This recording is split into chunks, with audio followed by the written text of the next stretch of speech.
Assalamualaikum warahmatullahi wabarakatuh. Salam sejahtera untuk kita semua. Om Swastiastu, Namo Buddhaya, salam kebajikan, Rahayu. Hai pembelajar di seluruh Indonesia, saya Ibu Upita Prananingrum akan menyampaikan materi tentang perencanaan budidaya tanaman pangan pada mata pelajaran prakarya dan kewirausahaan. Tujuan pembelajaran materi perencanaan budidaya tanaman pangan adalah tunjukkan bahan, alat, teknik, prosedur, dan sistem budidaya produk bernilai ekonomis dari berbagai sumber. Perencanaan budidaya tanaman pangan meliputi 1. Persiapan lahan. Kegiatan budidaya tanaman pangan dapat dilakukan di lahan sawah, lahan kering, atau tegalan. Kadang-kadang dilakukan di lahan sawah di antara dua musim tanam padi sebagai tanaman sela. Pemilihan lahan disesuaikan dengan jenis tanaman pangan yang akan dibudidayakan. Yang kedua, pemilihan benih. Memilih varietas padi yang sesuai dengan kondisi lingkungan dan kebutuhan lokal.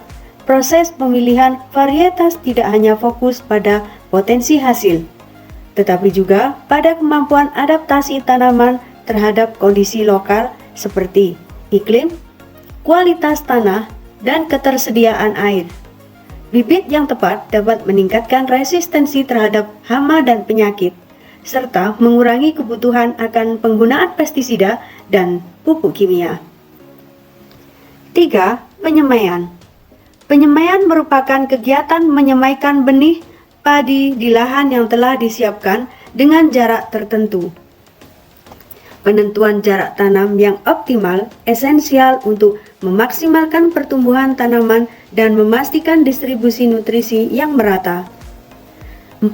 Perawatan tanaman.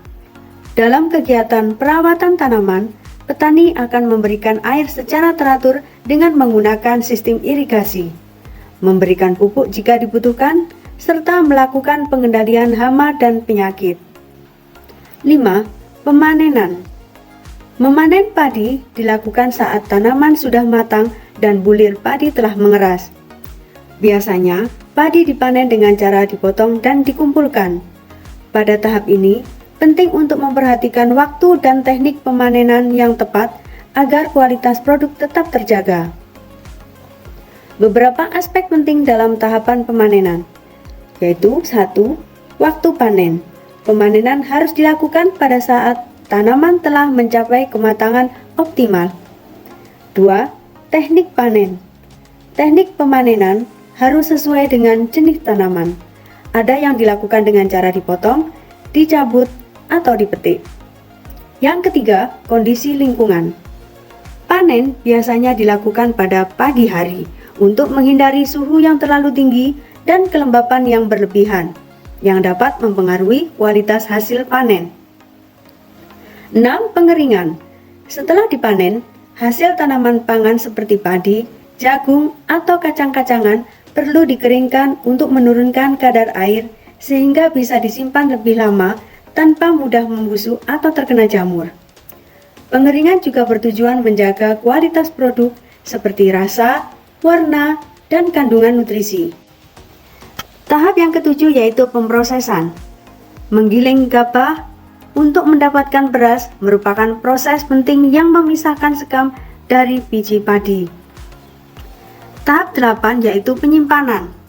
Menyimpan beras dalam kondisi yang sesuai untuk mencegah kerusakan melibatkan pengaturan suhu dan kelembapan yang tepat, serta menggunakan wadah kedap udara untuk menghindari kontaminasi dan serangan hama, memastikan kualitas dan kesegaran beras terjaga dalam jangka waktu yang lebih lama.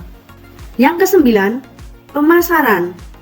Memasarkan beras ke konsumen atau pasar melibatkan strategi distribusi yang efektif serta penerapan teknik pemasaran yang efektif untuk menjangkau berbagai segmen pasar, termasuk pasar lokal hingga internasional. Demikian materi prakarya dan kewirausahaan tentang perencanaan budidaya tanaman pangan. Terima kasih atas perhatian Anda. Wassalamualaikum warahmatullahi wabarakatuh.